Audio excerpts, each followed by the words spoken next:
Hey everyone, it's Tom Seymour with VHS Massacre. I'm here with Mr. Tim Kulig and Professor James Richardson. Thanks for being here. James, I went to, down here in Orlando every year, there's this thing called Podfest. It's been going on for like 12 years, and it was like the next-gen piece of I don't know, software to do this. So you could have multiple people on and capture them remotely. The cool thing is that you don't get the latency.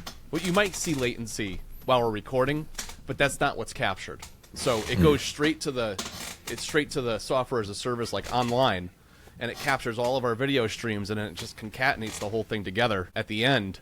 And then the brilliant thing about it is it'll create little reels, YouTube shorts, and it'll take it out of the context of the transcript. And the AI is really good at it. It's really good at it. It's like, this is interesting. Oh, this is interesting. And it'll do like camera changes and everything. It's just a total game changer because I'm not an editor. So I do okay, but I'm no Tom Seymour. You know that guy, right? I mean, hi. I've heard of him. Hi, Tom. I've heard of him. So, well, no, that the software's incredible. Even in this podcast, it will, if you click a button, it'll remove ums and ahs and all that stuff, which I'm terrible with. So when he does it through Riverside, he'll publish this on his site. I'll publish it on mine, but it's actually listenable because there's not ums and ahs everywhere. It's pretty cool. It even takes out the breaks of pauses and stuff. You can make the sensitivity whatever you want. If you want to be real tight and make it like every half second, it'll just cut that up. Or minute and a half, 2 minutes. It's really cool. Cars, man. I'm not going to buy a new car, I don't think. I think I'm done with new cars. Especially with them tariffs coming. Especially with those tariffs coming. You know what I just put a deposit on? What? The new Amazon truck. Did you guys see that? Yeah. It's like a $20,000 electric truck. Yeah. Really? Something crazy like that. Yeah. It has no radio. It has no like screen in it like a Tesla. It's like bare bones, right? But you can add all these things on. And even adding those things on, it's not ridiculous. But I think they're estimating the base charge is like in the 150 to 200 range, and then if you get the extended, it kind of doubles that, so it'd be closer to 300. But if you don't go anywhere, and it's just a plug-in at your house, like that's dirt cheap, you know? Yeah, it's just that I live in a New York City apartment. We don't have no plugins around here. There's like one like up the street from me in the Bronx, and there's like one for like the entire friggin' area. So it's always like just people like lined up for that spot. Yeah. I think it's perfect for suburbia, you know? Yeah. Yeah. If it was a hybrid, I'd consider it. Like I can deal with a hybrid. Yeah. Yeah, what's neat about it is it looks like, you know those old Ford Rangers? They're small, like quarter-ton pickups, you know? For something changed, like in the 90s or 2000s, where they had to make them bigger. Because like, when you look at a Ford Ranger now, it's like what a F-150 was in the 80s, right? Size-wise. They're gigantic, but yeah. You can't make a truck that size and have it be a 4-cylinder. It's some weird Detroit thing. I don't know. I've been looking at buying it, like with the retirement, talking about the retirement thing again. I've been looking at like truck campers, and I've been thinking about getting one and tossing it on the back of a truck. Something that, you know, it's 4-wheel drive. I can go pretty much anywhere. They're not crazy expensive, and I like the truck campers because as your car basically or your truck gets older, you just swap it out. Right. You just put the camper, you know, because I was into that whole van life thing for a while, and I was following that. I really want a van. They're going to start producing more vans. There's going to be a comeback with that. I don't know why, but there's going to be multiple companies creating vans and possibly minivans again, you know. Really? It's funny, like minivans dwindled down to just a few companies. It's like Toyota, and actually the only vehicle Chrysler makes now is a minivan. Get out of here. I think it's the Pacifica. Really? Yeah, I think that's what it is, yeah. They stopped remember the Chrysler 300, nice big car? Yeah. Yeah. That's all gone. They just make this minivan. Really nice Chrysler What happened minivan. to Lee Iacocca's business, man? What happened to it? I don't know. Yeah. That was Lee Iacocca, right? Chrysler? I always Chrysler, liked that maybe. name. Iacocca. The Iacocca. I think I just wanted to say it. Yeah, I mean, the whole vehicle scene is a real mess. I was looking at, like, pickups, and you know what's surprisingly not crazy is a Chevy Colorado. is actually not insane. And it's like a kind of a real pickup. It's not a full, I don't think it's a full 1 ton It's or not whatever. a full size, not a full ton trip. The ones I was looking at was the Toyotas, just because the engines are like mad reliable. Yeah. Yeah. But the Colorado is nice, I think you can get it 35, which is like really, because I mean those little Ford Mavericks, which are not really pickups, those are like, they're kind of like El Caminos, Right. Those are like 30 now, high 20s. You're showing your age with the El Camino. Oh, yeah. Well, Hyundai makes a Santa Cruz. That's a similar sized one. Yeah, I think those the are base, nice. like, stripped is like 25. It's in that range, but they're all creeping up. You know what I mean? Yeah, they really, and it's gonna, like you were saying with the tariffs, it's gonna get weird. So we'll have to see what. It's just at a time where no one can afford anything, really. It's just A bare cargo van is running for like close to 40 at this point. You know what I mean? Just stripped down, nothing in it, and I'm just like, I can't justify that. It's a chassis and a freaking box, right? Like it's for 40 grand. Like, come on. Then you got to build out the interior, which is probably another good 20. And I'm just like, I'm not spending 60 on just a basic cargo van. Yeah. That's why I've been looking at a bunch of used stuff, but the used market is just through the roof too. So it's not even. What about talk about Orlando and like the I-4 corridor? What about an RV, like a used RV? You given any consideration?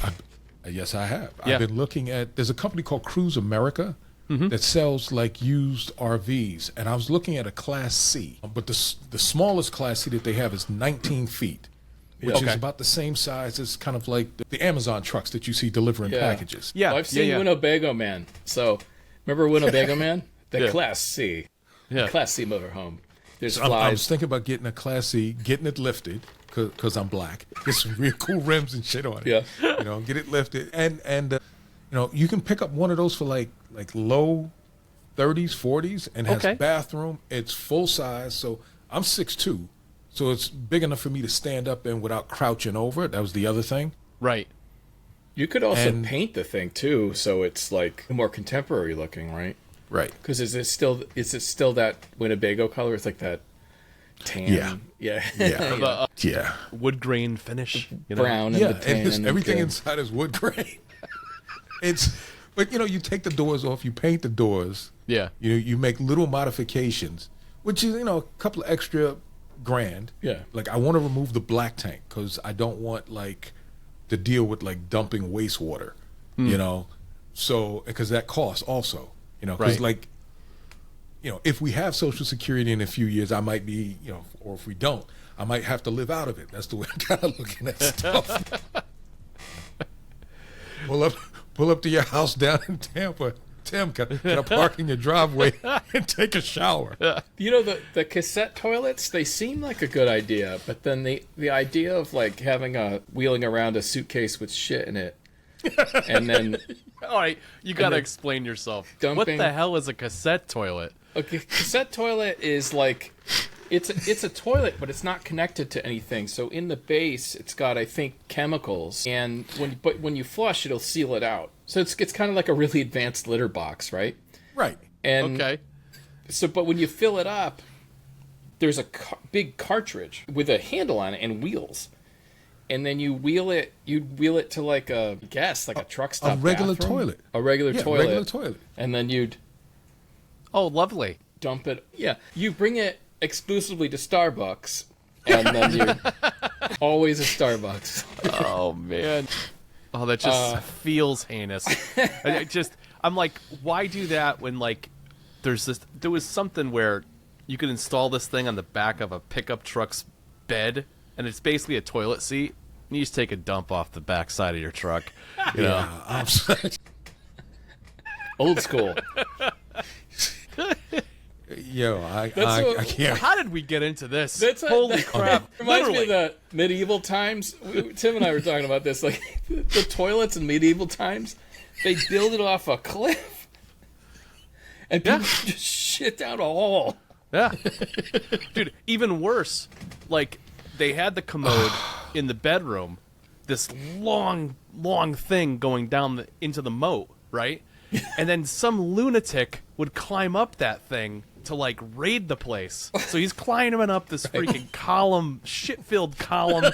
Yeah. And it's like, oh my, no wonder why there was the Black Plague in Europe. My God, you're just climbing around people's freaking waist and I cannot watch any period piece now. Anything, before 1940 and not think like, Jesus Christ, these people must have smelled like just horribly. Like the old westerns, like, and I'm watching like Rifleman with Chuck Connors, and like they're washing up in like the little, basin right by the thing, and I'm just like, y'all were working in the field all day. You must smell horrible.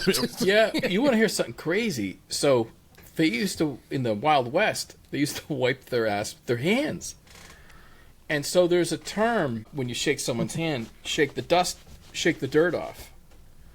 They're talking about making sure you wipe the shit off your hand before you shake someone's hand. That's what they mean, shake the dirt off. Man, we were tempered in raw shit.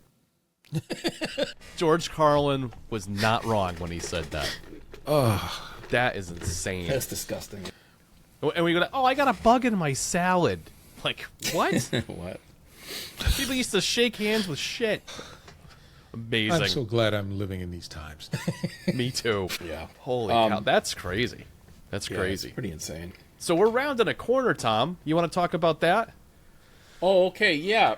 So I wanted to have James on because it basically... I owe him money.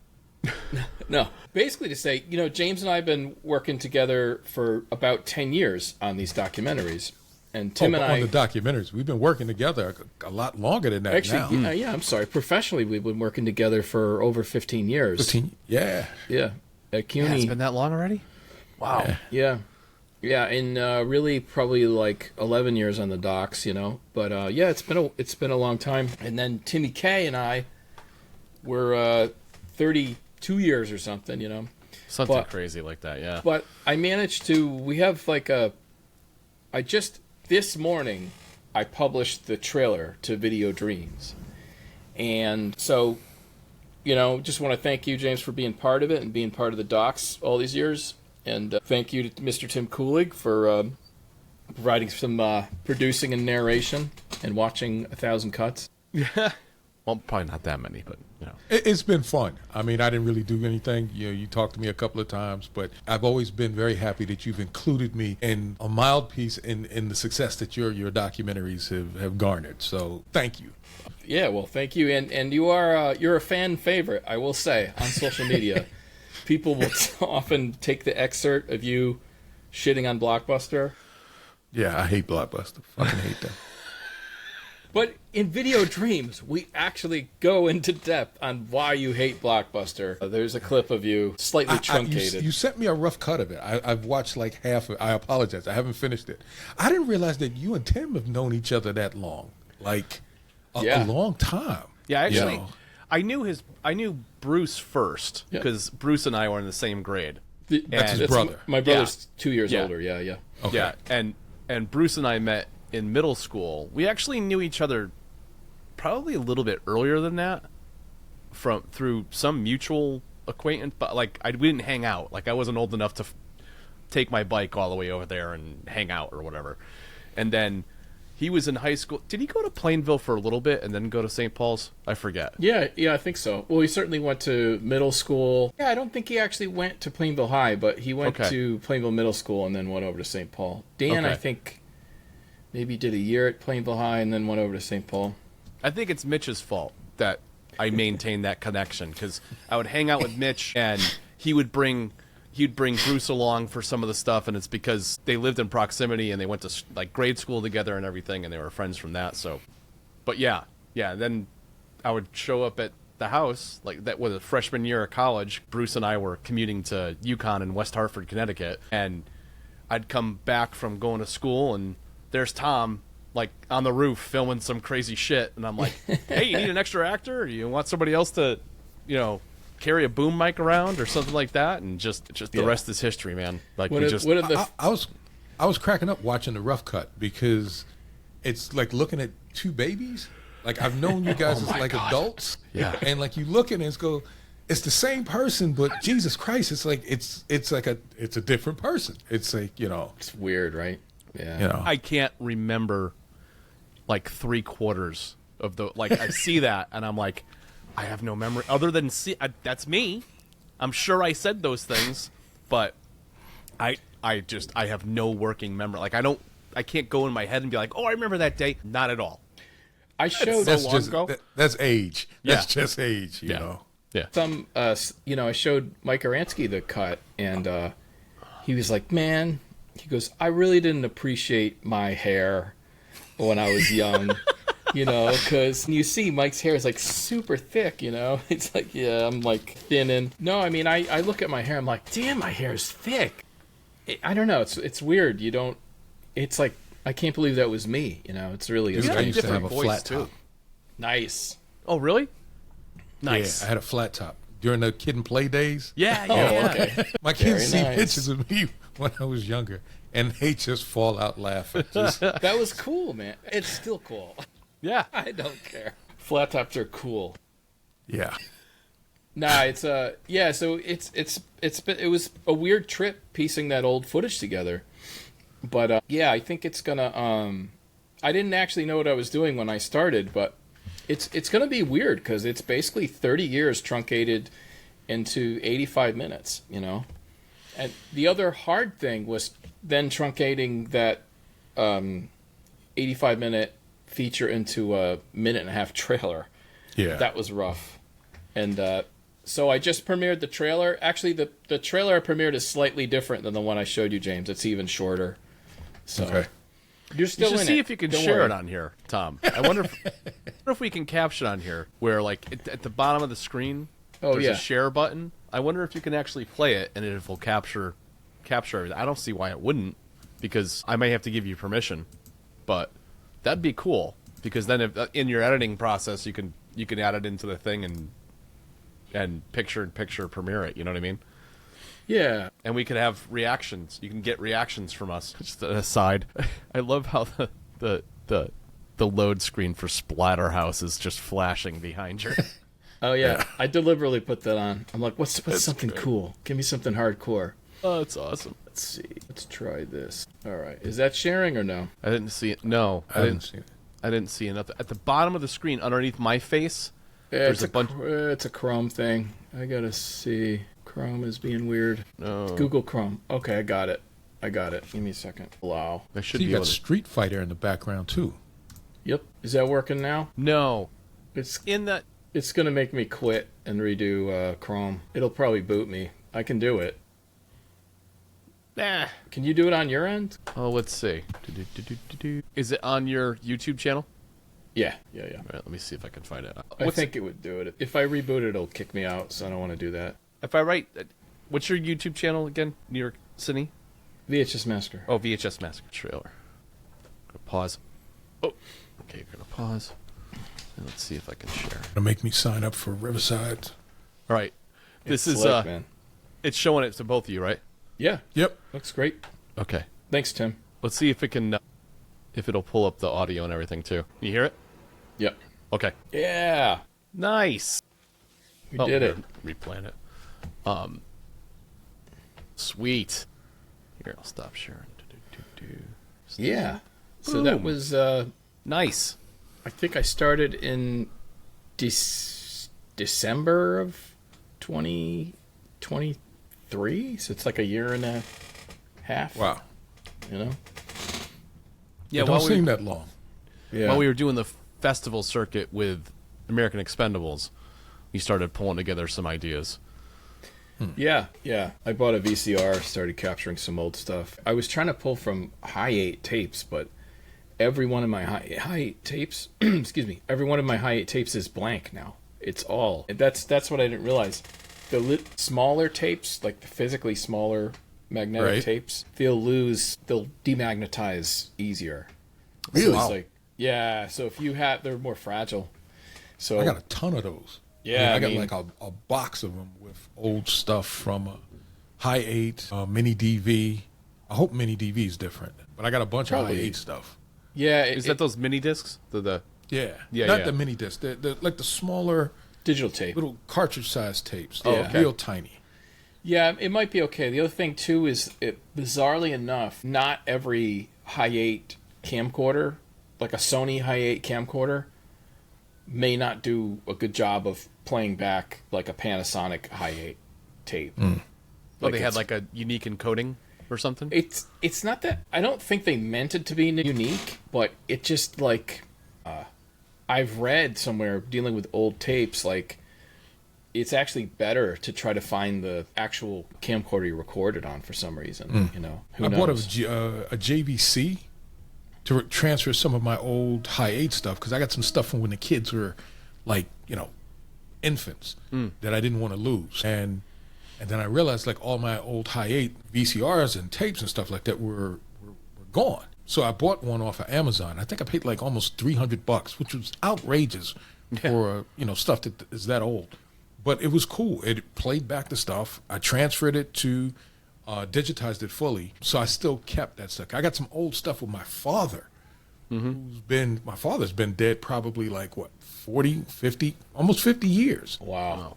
And then I want to basically transfer it, because I transferred it to Hi8, from Super 8 to Hi8, and now I'm just like, I got to make sure that I don't lose any of that old footage. Yeah, I mean, Yeah. I hate to freak you out or anything, but I mean, it's like if you can back it up, because Yeah. one day I have not had that happen with a single VHS tape. There's not a single VHS tape that I put in that is not played back relatively well. I mean, depending on what it was.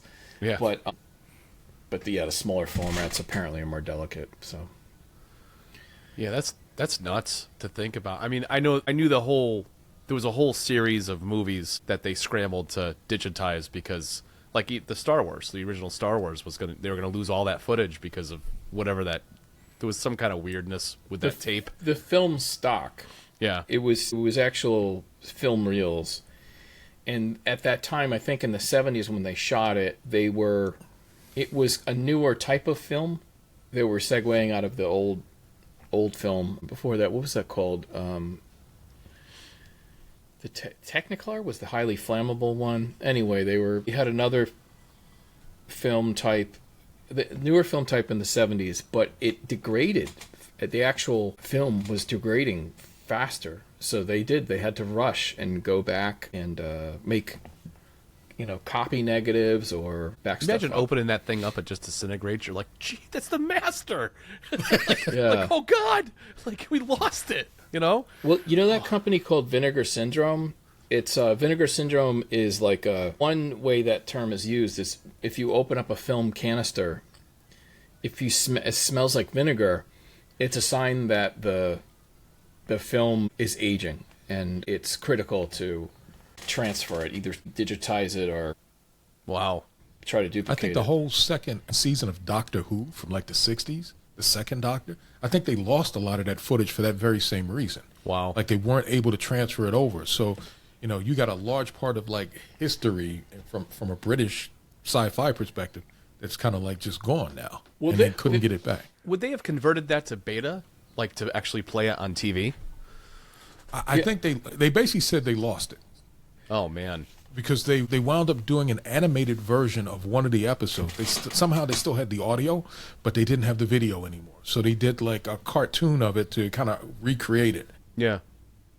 But Yeah, it's, shame. yeah. The BBC, unfortunately, is known for, like, from what I understand, the entire Monty Python series was essentially taped over. Like, they were gonna, I think they recycled tapes in the BBC. Actually, I'm sorry, they weren't taped over. They were gonna be just erased and reused the entire season because they didn't think it was culturally important. I think might have been actually one of the Pythons that spent money and just said, let me buy the tapes. But that's the only reason they existed, is because someone stepped in and said, no, let me buy all these physical masters, not intellectual, but just the physical masters. And that's why. And then from there, they took all those Monty Python series, and someone decided that there'd be profit in it to bring them to America. So they transferred the entire... Actually, I think what happened... This is a weird story. Some obscure country said, we wanted the Monty Python series, and we'll pay to have it transcoded. And so they paid, and at the same time they did like an NTSC version, so it could be in the United States. And then it went to the United States, it became this huge thing. But like, it almost would have, its cultural significance would have been Evaporated? really minimized. Yeah. And Yeah. a lot of the films that came out of the Monty Python films came out of the popularity of the reruns, you know? So that Like- was almost gone because BBC is so cheap. Was it Terry Gilliam? Is it? Yeah, What's it? Terry Gilliam, yeah. Terry Gilliam. He did like Time Bandits Yeah. and like Fisher Brazil. King. Didn't he do Brazil? Yep, Brazil, Fisher King, yeah. He probably was the impetus to be like, no, don't delete that. I'll like if it costs money. He seemed to be forward thinking. Yeah, he Like, made it. Did y'all ever watch like Wallace and Gromit? Oh yeah. Yeah. Yeah. Same thing happened with a lot of the episodes from Wallace and Gromit. Well, their studio burnt to the ground, right? Yeah. Yeah. And they just have. There's a new one that came out on Netflix like 3-4 months ago. It's hilarious. It's fantastic. It's all plastic. Again, it's all There's a little more CGI now, definitely. Okay. Like Yeah. they're definitely It's a little assistance, yeah. Yeah, but they still. I mean, the plasticine. It's like they're this big when they Oh, are they? Yeah, when that's they cool. move them around. Their sets are enormous. I don't know if you've ever seen like clips from the documentaries they've done on those guys, like Aardman Studios. I did Fisher Price Little People animation, and there was I was just cutting, but there was at that time an After Effects team that would remove metal rods, and apparently they used wax a lot on the figures to secure movements and stuff like that. And they would have to go in and remove the wax, you know. So even back then they were using computers to, this is like early 2002 maybe. They were removing, using Adobe After Effects. I'd love to see that timeline where they have all these like little mini masks to like fix the problem, just to cover everything up. They would complain and were like, this is so waxy, you know. That was the At what wax. point in the cut that you showed me, you were talking about editing some of your early stuff on the early versions of Adobe Premiere, yeah. and I just burst out laughing because that sucker used to crash like every 15 minutes. I remember basically setting up stuff, and you would get it to render out, and you would leave because it would take all night, and you would get back in the morning, and you would pray that the machine didn't crash in the middle of the night, you know. Especially if you had like projects or something like that, dude. It's just like it really sucked. Worst thing to wake up, you look at the screen and it's like critical error at 11%. You're like, shit. I would have panic attacks, you know, because we would have to render stuff overnight and it would error out. Things wouldn't work. We would lose a lot of work. And I remember we ended up buying a tape backup machine that could, at the time, it could back up 15 gigs, which was unheard of. But on a tape, it was a special kind of tape, and it would take like hours and hours and hours. See, you would like plug it in overnight, and maybe it was done the next morning or the morning after that. But you're doing it because there was no alternative. The data was just too big, and people forget. Like, when we started, we had a 9-gig SCSI drive. That was like a big deal. Right? Huge. Yeah. Huge. Like, I'm never going to need more than 9 gigs. Yeah. 9 Like, gigs. that's just overkill. Like, why would someone need that much storage? You know? Wasn't Keanu Reeves' character in Johnny Mnemonic, his brain was like... It's what 80 was it? gigs. It was 80 gigs. He had an 80-gig brain. Yeah. Yeah, and they doubled it. They used some compression format, so you had 160 in there. Like, you're not going to survive if you don't get this out of your head in like 24 hours. And it's like, dude, that's nothing. I always joke around with Tom that in the mid-'80s, I got my first computer to do... It wasn't even digital audio recording. It was all MIDI-based for my music. So I had to have external devices, external synthesizers or rack mounts and stuff to trigger. I was a digital performer dude, so... Okay, awesome. So you're very familiar with it. You ever use Master Tracks? You familiar Yes, with? that was... Okay, Man, that's like... dude, geez, that's you old, really- right? I'm right there with you, dude. Jesus. I was like, I had to think for a second. I was like, Yeah, that I had gotten like a bootleg copy of that I only could run, I think, 8 or 16 tracks on it, and you get the second you start pitch bending notes and stuff, you get this massive latency. So when you dump it out to audio, it's like yeah. I'm like, well, I guess I can't have a sax line that goes and bends notes. Forget it. But my hard drive was 20 megs. 20 megabytes. Wow. 20 megabytes, and that was 500 of the $1,000 machine. $500 of it was that storage. For 20 megs? For 20. I remember talking to my then girlfriend, who's now my wife, that, I was buying a 500 gig drive for one of the earlier Macs that I had. And she looked at me and was like, that's just stupid. Just like, there's no fucking reason you should have that much space. And I'm just kind of like, yeah, I need it. Yeah, 4 terabytes. Yeah, right. 10. Yeah. 1 terabyte flash drive, like those. This is 5. Yeah. Yeah. It's going to be petabytes at some point. It's going to be petabytes for us at some point, which I think is the next layer. Oh, yeah. Haven't even taken it out the box. 18 in one spot. Wow. Yeah. I think this is a Western Digital too. And it's all porn. It's all porn. This is a Western Digital 2. The problem was my original thought. It's not, obviously it's a HDD, not a solid state. It had this weird check, like constantly like rechecking, and I was going to use that for all my software synths and have that as my master for that, and it kept like bugging out my Logic Pro, so I had to put all my VSTs on solid state drives, because for whatever reason it was creating this weird latency, and it was just bizarre. And I found that these SanDisk ones, these are like 2 megabits or 2 gigabit per second transfer rate. So, I mean, the port doesn't even support that. So right. But I was telling Tom, it's probably better to get a drive that has a better access speed than the port it's on. That way you're never maxing it out all the time. You know what I mean? And then, you're only using some of like 50, that's basically 50% of its capacity. So you're never tasking it. So it should last longer, I don't know. Just for Christmas, I bought one of the new M4 Mac Minis. Mm-hmm. Like the top line one. Didn't max it out in terms of the storage, because I figured it was easier to get just external storage and get like a Thunderbolt, drive and hang it off the end. And I was just kind of shocked at like the transfer speeds that I'm getting kind of nerdy now, but the transfer speeds you have. Because I wanted to do more like 3D modeling and stuff like that, and some of those files are friggin' huge. You know what I mean? Yeah.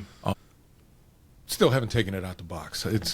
Well, I can tell you though, like as for video editing, as time has gone by, the type of compression they used to use with video, they're getting you're able to capture stuff with a lot more information now, and especially in the video format. But I can tell you right now, if Video Dreams is a 1 terabyte project. Like I looked at the folder with the project and the raw. It's over a terabyte, which is like, dude, I don't remember. I think that's the first 1 terabyte project, because even VHS 2 was,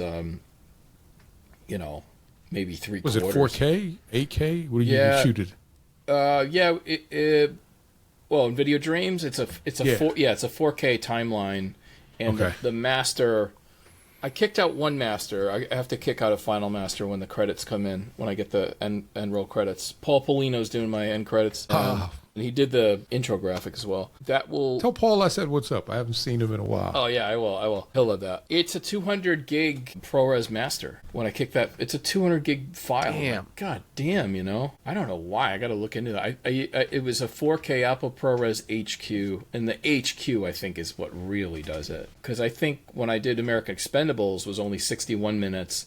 I think I did an Apple ProRes LT, because I was like, there's nothing in this project that's like super high fidelity. Like the best looking interview is the Lloyd interview.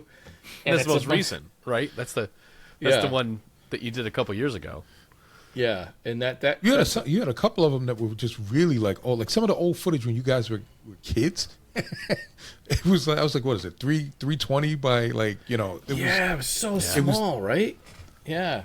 Yeah, I thought that was fun to do, to have a little like tech section, just to show people like in the 4K timeline, it was like a postage stamp, man. It was like this big.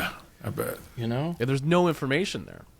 You know? And then, but the very nature of how, I mean, not just how, but what you had at your disposal for editing, i.e., 2 devices, you know, every generation just loss to the point Tons where of quality. Dramatically. Yeah. Yeah, I mean, dramatically. Yeah, I remember that, just being just disappointed because even the VCR to VCR editing, it would just look like shit, you know? See, I used to run to I hated Blockbuster. I used to go to Blockbuster and rent whatever new movie they had. And I had 2 VCRs, so I would bring it back to the house, pop it in, and make a copy of it. And then I had a little copyright breaker. I don't remember what it was called, but it would be, if the tape had like some type of copyright protection on it, it would circumvent that and would allow you to make a copy. And I just remember that I was always pissed off that the quality always dropped a touch from transfer to transfer, because I would make my copy and then my boys would come over, yo, let me get a copy of that, and they would make a copy, and it was just like, it looks like shit after a while. yeah, right. What would happen without the filter, without the copyright filter? Would it would be tone like or wavy something? lines. Oh, yeah, okay. It'd be like a wavy kind of like distortion. You could still interesting. watch it, but it was just really annoying because the screen is like shaking and stuff like Right. that. So I forget what it was, and I picked it up from some dude downtown who worked in like one of these electronic stores, because I was always dealing with like pirates and stuff, like copyrighted stuff, and he was like, "This will break the protection. Don't worry about it." It was cool. I had one of those little boxes on my TV for years that gave me free closed circuit and cable. Descrambler, Also. right? Yeah. Yeah. I was That's pissed nice. off when they sent the magic bullet through and just fried it. You know, just Did that really happen? I thought that was like an urban legend of the No. magic bullet. they Wow. would send some type of like pulse through that would basically mess up the circuit. No So kidding. when I bought the second one, you would always disconnect it unless you were actively watching the TV. Ah. You know. Wow. And I would make sure, like, you know, when there was like a big fight, like Holyfield and Tyson was one of the ones I had. And I think that was right around the time right before I stopped watching it. I remember I would not connect it immediately as the fight started. I would connect it like maybe like half a minute into it. Yeah. So, because they would send it right before the match would start. You know what I mean? So Right. I You gotta time it loved right. 'Cause I wasn't paying $200. I was mad when I had to start actually paying for cable, you know. As I get ready to switch cable providers yet again, you know. I had a friend in high school where we used to practice in his basement. He was a drummer, and you look at the ceiling, and there was a splitter. It was like the cable came into the house, and there was a splitter that went to like two or three additional places. Like, yeah, that's a $10,000 fine sitting right there. Because like back then, you had to pay for the right, extra yeah, every place that you had a cable. Like they wanted to bang you for each location that you're watching in. Now it's like whatever. Wire your house for whatever. It's one flat fee. Like, I mean, you're gonna police all. It's just ridiculous. The early stages Well, I mean, of things. They're talking about the rise of piracy. Piracy's coming back largely because of the fact that you have so many streaming services, and the content on the streaming services keeps changing. There was a time, like I went to look for, my son and I were looking for Wolverine versus the Hulk, and it's a Marvel project, so you figure it's going to be on Disney Plus. Right. We go on Disney Plus, and it's not there. You have to purchase it through like Amazon or somebody else. I'm like, why would they do that? And it's like, it's this constant recycling. So you have to keep ponying up money for, you know, Apple TV, Netflix, you know, Paramount now. Yeah. Paramount got a ton of good stuff. You know? Yeah, I definitely won't do that. I mean, I personally won't pirate, but I just won't 'Cause watch you're it. a filmmaker. Because I'm a filmmaker, and China stole all my film. There's like 4 films that I found evidence online, a picture of some of my old horror films with weird icons on. We never sold it to that territory. You know? Wow. There's So they probably just- like a million people in China who've seen my films. I've never got paid. So. Like Tom Seymour, you know, you go over there, it's like, you're Tom Seymour. Oh my God, yeah. But yeah, Mid-level celebrity in China. You know? Very good filmmaker. Very good filmmaker. but no, I don't know. So what were we talking about? Well, you know what else is happening with all those sites too is that now there's, unless you pay an extra premium, all of them have some level of commercial at this point. And it's like, that's exactly why you got away from cable, was to get away from that. Yeah. So there's going to be some kind of reckoning at some point where people are going to be like, you know what, this is the same thing. Either we go back to this thing, but if cable goes away, now there's going to be somebody that's got the exclusivity online and it's going to be like, all right, I'm going to do 2 or 3 of these and that's it. One of the issues is there's almost a total loss of faith in the quality of the programming. Mm-hmm. Like there's no reason for, like, I was interested. There's a movie that came out. It was like Brad Pitt and George Clooney called Wolves. It's like, oh, that looks fun. It's not going to be great, but and pirated it's on Apple TV, and I just get angry. I'm like, F you, Apple TV. I will never ever subscribe to you. I refuse. I have no interest in it. So it's just like, that's fine. I'll never watch that. That's kind of, I don't mind paying like $5 for a movie on Prime. If it's some interesting independent film or a new release or something. Or if it's just out of the theater, like the Deadpool Wolverine, I was like, I'll pay for that.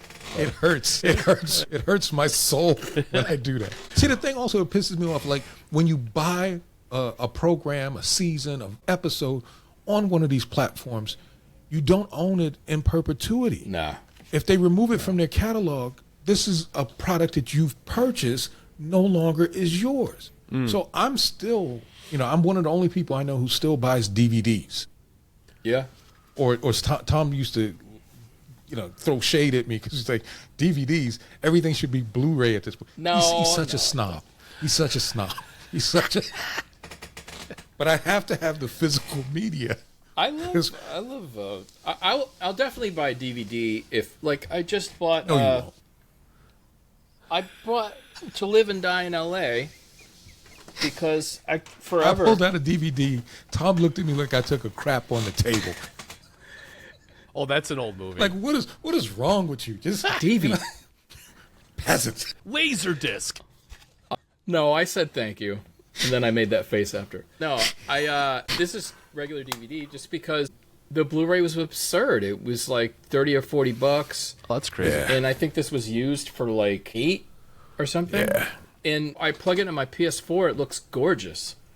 I mean, it upscales it? Upscaling is absolutely beautiful. It's so I'm okay with DVD, but it's like the price point. You know what I mean? If I can get a deal, I'll do DVD. Amazon, I'll buy something on Amazon typically if it's like under $10. Because to me, that's what I'm going to pay for it to rent anyway. James is like, and if he's like, no, absolutely not. But if I don't get the physical disc, screw that. It's not happening. James, did you see this? I saw it was coming out. I was going to order my copy. No, I think you got a copy coming. Pretty sure. Oh, I got all the other ones here, Cool. Yeah, I think I got to see how many are left. I'm pretty sure that you got a copy coming at the end of the month. So Tom and I have been we've been keeping track on Vinegar Syndrome because, like, they might sell out. I think they're going to sell out of these things. I think they could, yeah. In this, we were joking about this. The artist at ETR Media decided to do this action figure on the back, and he was just like, I don't know, I get this weird idea, and I was like, go for it, And he created this, and then, like a month or two after he did this, now everyone's doing like the AI action figure thing. Yeah. And I was like, dude, I wonder if this guy started the craze, That'd be amazing. Yeah, there's about 600 left on that site. And Tom and I estimate they probably did a 2,000 run, one with the slip cover and 1,000 with the slip cover and one without. Yep. And that's a pretty good draw. I have an idea for your next project that you guys should work on. We'll talk about that later. Okay. I think that something that is interesting, and I think that it falls right in line with the previous projects that you did, but with a much different spin. Okay. All right. Interesting. So I'm excited. Yeah, we're thinking about the festival run sooner than later, right? Like as soon as we get a lock on the whole picture and the credits and everything, it's literally just a matter of getting that final master, and then getting a compressed format version up on Film Freeway, and then Yeah, we're gonna go really hard on the festivals. Life's short. I cannot see doing a documentary that spans like this much time and is this meaningful to me. And I think I just got to go hard with the festivals on that. That's not to say, we won't do American Expendables 2 or some other fun thing. But, like, I don't know. I'm like, I think now is the time. And it's funny, James, I know you're a huge fan of Robert Rodriguez. And just recently, he did 2 huge interviews. He did a Joe Rogan interview, and he did who's the other guy, the Russian guy? Yakov Smirnoff? No, he's actually Ukrainian, and he does Lex Friedman. He did. Yeah. So Robert Rodriguez did a Lex Friedman interview and a Joe Rogan interview, and I was like, well, I'm gonna premiere the trailer right now because it those two can move YouTube, and they can get in low budget independent film back in the zeitgeist, and there's no one better to do that than Robert Rodriguez.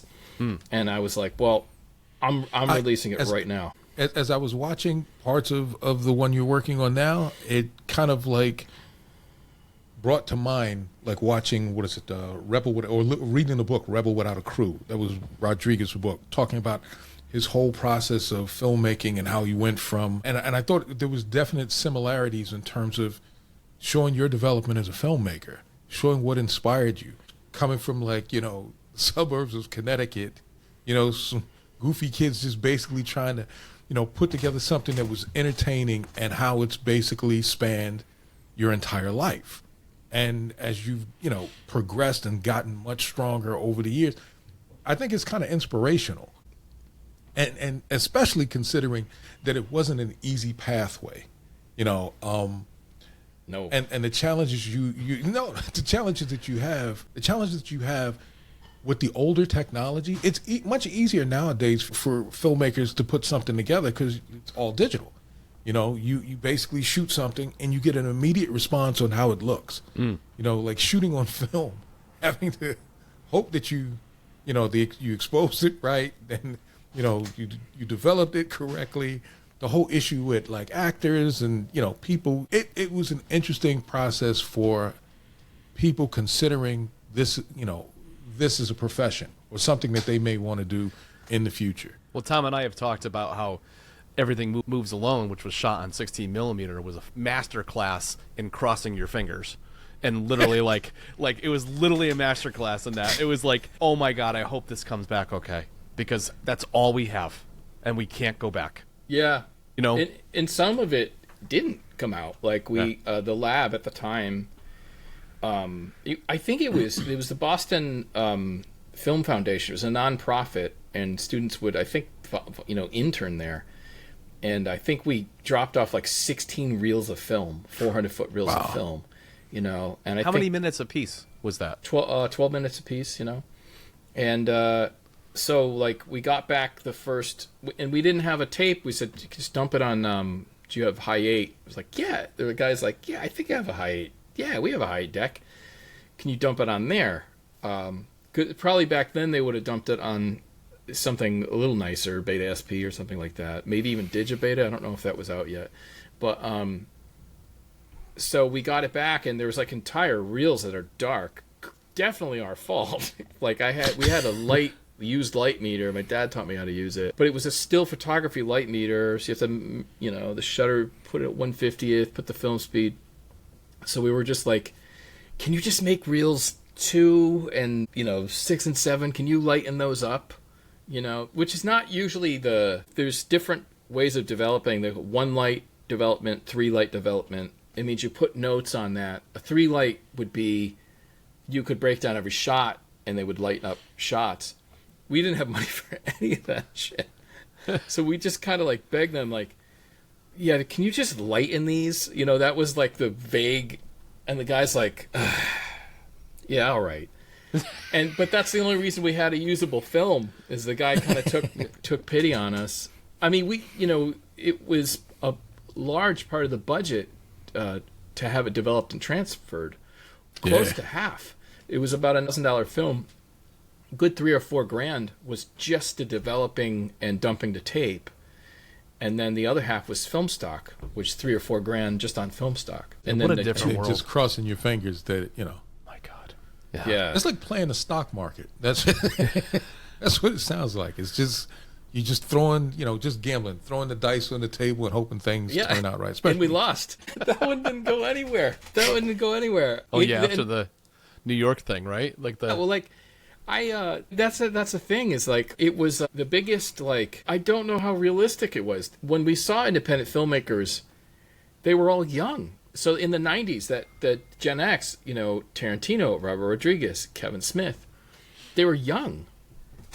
Even like Matt Damon and Ben Affleck, even though that was a studio film, it was a major Miramax studio film. Yeah, they're in their mid-20s. They were all young. So it was like I was delusional, I was like, oh, I'll just do that. So see, for me, it was the people that you mentioned. It was always for me. It was people of color. It was like Spike Lee, Matty Rich back in the day, who never did anything after it, or and Rodriguez, of course. Those were the people I kind of like. Yeah, like oh, snap! You can really do this for cheap. Yeah. Well, Spike Lee, he was generation older for me. So you had Linkletter, Spike Lee, Soderbergh, and that was then you. I keep forgetting that there's at least 10 years between us. Yeah. Little less with me. Because we look the same age. Anyway, but the. And then, of course, the 70s is the sort of Easy Rider thing, Dennis Hopper thing, and then the 60s, John Cassavetes. So it goes back forever. But Spike... Melvin Van Peebles, for me, during the 60s and 70s was Melvin Van Peebles. Exploitation, yeah, absolutely, yeah. That's a very good point, yeah. Well, so Spike Lee, the big one for Spike was Do the Right Thing, right? Is that what put him on No. Or was it something before She's Gotta Have It. She's Gotta Have It. That was before? Yeah, She's Gotta Have It was the first one that he came out with. I think he spent something like $200 on it. Oh, wow. And which was a lot, at the time. It's still a lot, excuse me. And he put a lot of that on credit cards and stuff like that. And then you had Robert Rodriguez came out and he was like, I did mine for like $9,000. Yeah. And but everybody just lost their minds on that. Spike Lee was the original dude who did the credit card thing, though. Because a lot of, you hear that Kevin Smith, mentioned the credit card thing, other film directors were. But if you look back, Spike Lee in particular, like, oh, that's the guy. I think, because he did one, it was probably the film you're talking about. Because was Do the Right Thing more expensive? Oh, much more. Okay. Do the Right Thing was through the film studio. It wasn't really, right. Okay. She's Gotta Have It was his first independent that he basically produced and everything, funded, shot, starred in, you name it. That was the first one for me that was like, oh, snap. You can really do it. And he gave a lot of inspiration to a lot of, black filmmakers, largely because of the fact that, Hollywood wasn't going to give us budgets to do stuff. Yeah. So he's like, if you want to do some of this stuff, you really got to do this on your own. And he was New York based, right? Right. Yeah. And, I'm not a big Spike Lee fan. I've seen him, and I think he can be kind of abrasive in some of his interviews, but I give him mad respect. He got huge cojones to basically put like $200,000 on credit cards back in the 80s and had it and had the talent and had the confidence and had it all. So you think about inflation, that's $500,000. You know? That's $500,000 today. It's so rare. It's wildly rare. Soderbergh, I think, is similar. Did low budget. He did Sex, Lies, and videotape it. Yeah. It's incredibly rare. There's not that many. That's why we're talking about these. It's not that there aren't hundreds of indie filmmakers, but the ones that pop out are so freaking rare, But yes, Spike Lee's one. Linkletter with Slacker. First time I saw Slacker, it had been out for a good 10 years, but I was able to rent it in the video store, which is, again, why video stores are so important. And it was just a guy walking around with a camera, I think he put it on the back of a pickup truck and would sit, and the truck would just move, and he would record these people walking and talking and stuff. And I remember seeing Slacker and be like, I can do that. Makeshift dolly, basically. Yeah, but he's a genius too, I kind of laugh at Kevin Smith, the Clerks, the first movie, and it's always kind of like wrapped around like the video store. And I kind of laughed at like, the fact that it seems like a lot of like independent filmmakers, or some of the ones that I know, have had that common theme of like loving neighborhood video stores and just going there, like hanging out, talking shit. Yeah. It was and I think Clerks was one of his. I know it's his first, but I honestly think it's still one of his best movies. You know, it's rough around the edges, but I think there's a humor to it that is even better than some of the stuff that he does now. You know, and I don't know whether it's because it's not unlike musicians. Their most authentic work is typically the stuff that comes out first. And I feel like the reason that is the case is because you don't see, it's the tip of the iceberg syndrome, right? There's all this other work going into the music that they made. And there's like that 10, 15 year, like in a lot of cases, sometimes it's right away, but most cases they've been grinding for years, several years. And then that first release they give, it's all their polished stuff. It's all the stuff that resonated, right? And then if they're good enough, if they're a Rolling Stones or, you know, some band that's stood like a Rush or something that stood the decades or whatever, they can hang in there and they have a fan base that moves with them. But in a lot of cases, they kind of just peter out and dwindle because like all their stuff is right there, you know, right there in the beginning. Well, and I often wonder, like, you get these auteur director, producers, writers, and you hold your fingers together and you're like, that's a really good story. I hope there's more in there because it was real. I resonated with it, you know, like I hope it's better. I hope you have more stuff. Do you draw any parallels between independent filmmakers and independent music producers in terms of like the challenges that they go through? And in terms of like, you know, the independent music scene right now has had some challenges too. You know, like, you know, breaking through, finding an audience. It seems that, I don't know if it's easier for musicians or more difficult. Well, that's a complicated question. I'll try to answer it for you. My situation is very specific because I do royalty-free Creative Commons, right? So I've completely eliminated the paywall up front. But what that's done for me is, more often than not, people are going to grab it and use it with things because they know they can do it without fear of reprisal, right? They're not going to get their content pulled down. They're not going to get some copyright flag and me squawking at them for some sync license or whatever. I mean, I do that kind of stuff too, but honestly, up front, if they're willing to give me the attribution and cross promote, I'm all over it. And so the challenge with me and the way that I do things is like, okay, yeah, it's up front. It's like, here you go. Please use it. You like it. It resonates with your project and it complements it sonically. I love it. Do you allow remixing of it? I allow you can remix it and you can move it around, but you can't publish it. So if you do publish it, it would require a co-pub with me. So if somebody takes a track and they decide to put vocals over the top of it and switch things around, and then they publish it through DistroKid or any one of those. That's because I came out of that era when, you know, once again, we stole everybody's stuff. We stole people's samples. Right. You know, we cut it up, made, you know, and put our own spin on it. Yeah. And people continued to do that until they started getting sued out of existence. And I'm just wondering, is that something that you are concerned about now? No, not as much. My biggest concern is being able to perpetuate the distribution of music in the way that I do and finding a path to revenue with it that doesn't have my hand out to every creator up front. And so far I've found some paths that are working, and I'm getting ready to start like a big campaign of some ideas with this person I'm working with right now that is going to, you know, 10, 20, 50x my efforts. And, you know, it's an investment into these different ways to create these kind of revenue streams with it, but also staying true to the core, which is I follow in Kevin MacLeod's footsteps. I give it away, and all you have to do is give me attribution, or if you want an extended license, it's $30, you know. That's it. And then you can use it for whatever the hell you want. But the bigger problem beyond all that is the challenge of the various platforms. Like recently I has created a problem for a bunch of royalty-free composers because, at least people in my circle, I've discovered that they've changed some kind of algorithm on there, and they're listening to previous podcast episodes for people, and they're just arbitrarily pulling these things down if they have people's music in it, and they don't have a license, and they have to prove they have a license. So they're messing with people's catalogs. It's a real problem, you know. And that same thing spawns over into YouTube.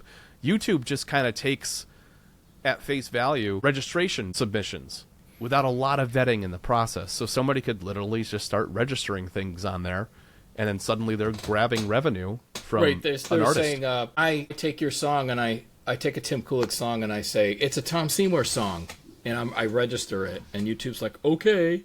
Yeah, and they just start paying out on it. And so I had to make that decision a year and a half ago. I'm early enough in the stage of what I'm doing that I piggybacked off of another composer friend of mine that's been doing it about 4 or 5 years longer than me. He ran into serious problems of somebody hijacking his stuff, because people, they're opportunistic, right? They see somebody out there, there's a ton of stuff, and then they go in there and they look to see if it's registered. Oh, it's not registered? Okay. Well, maybe I can make some money off of this, you know, for a little while until they do a cease and desist, and then what are they going to do, you know? And it's just a wild west. You know, there needs to be, you know, that's something I'm hoping to at least start the process of this year, which is find a path for standardizing that across not only YouTube, but all platforms, like, and try to guide my end users, like, this is what you need to do. The best way to protect yourself is this. Well, you know. So now I have 2 video ideas for you guys. I got 2 different topics for okay. We'll talk. Okay. Awesome. Yeah, it's you know, Tim's music is excellent, and you know, it's really I think stepped up my work. So American Expendables is 100% Tim Kulik tracks. Me. That was fun. There might be a couple peppered in there. No, you know? I don't. You sure? No, I don't. No, I think it's 100%. Video Dreams has a few Pond 5 tunes. Yeah, because sure. the trailer has the 2 tunes I think that you picked from Pond 5, and the main title theme is great. That whoever the artist was that you got that from, it says the thing it's supposed to say. It's perfect. Yeah, know? I think it just there's certain things I think it worked, but no, I mean, the majority of music in Video Dreams is Tim's, but then American Expendables. And again, I have to thank James Richardson for American Expendables. He didn't want to do it at first. I know. He didn't, because he watched the movies, and he's like, although I love martial arts films, these are not the finest martial arts films. I was going to also bring up the fact that the martial artist that you had in, was it London Betty? Yeah. He should have definitely been featured in American Expendables. Karate Stan? Yeah. It's Karate Stan. Yep. Yeah. He was. I think he was emanating Parker. What's his name? Ken Parker. Oh, Ed Parker. Ed Parker. Yeah.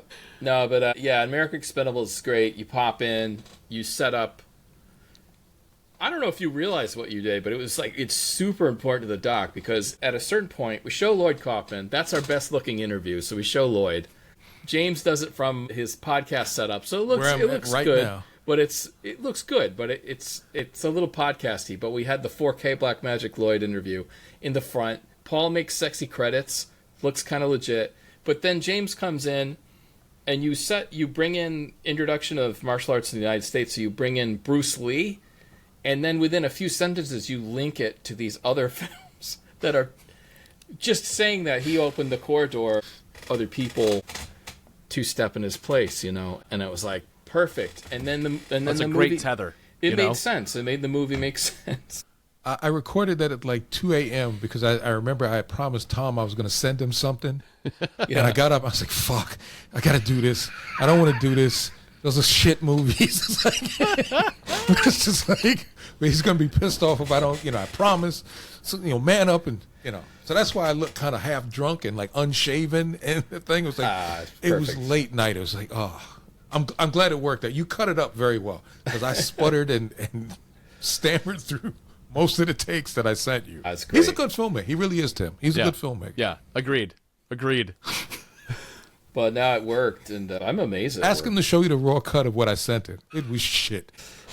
It's good. Well, you're amongst the vast majority of interviewees or the industry in general, because what you see is, again, it's the most polished part of all the things. And there's very few of us out there that can speak so eloquently for, I don't know, 5, 10, 20 minutes straight without, you know what I mean? Like, I can't.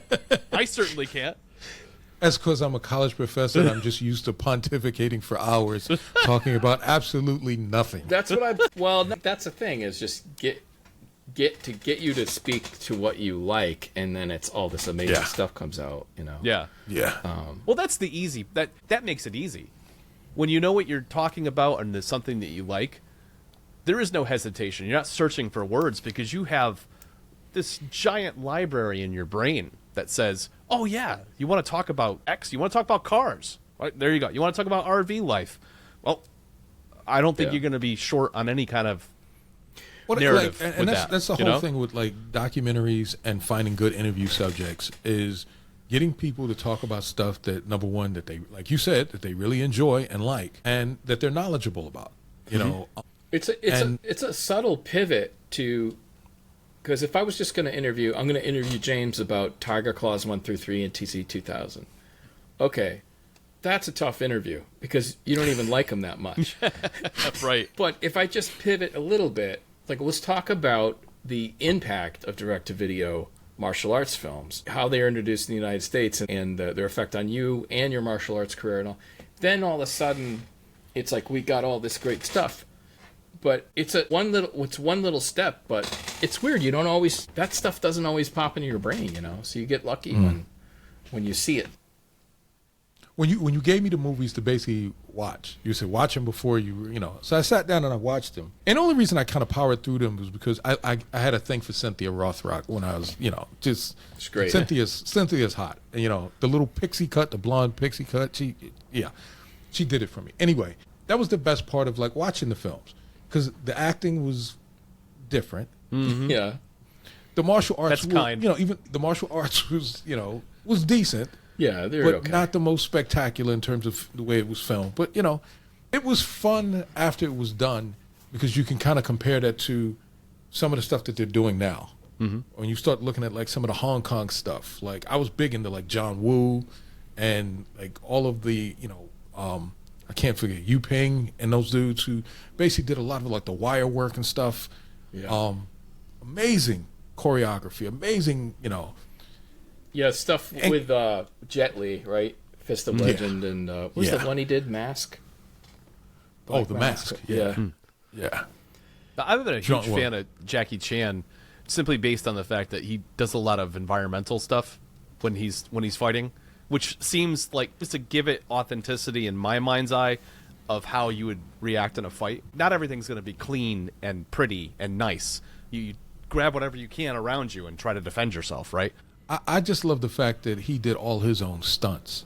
That they were you stop and think about some of the stuff that he did. It was insane. Rumble in the Bronx. Rumble in the Bronx. That was filmed in Toronto. Looks like running it. Up It that, looks like Toronto.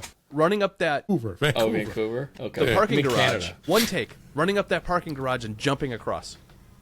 Like that was all done in one take. He fired up, drank a bunch of coffee or whatever, and just did the jump, broke his ankle. He was like, let's break an ankle here.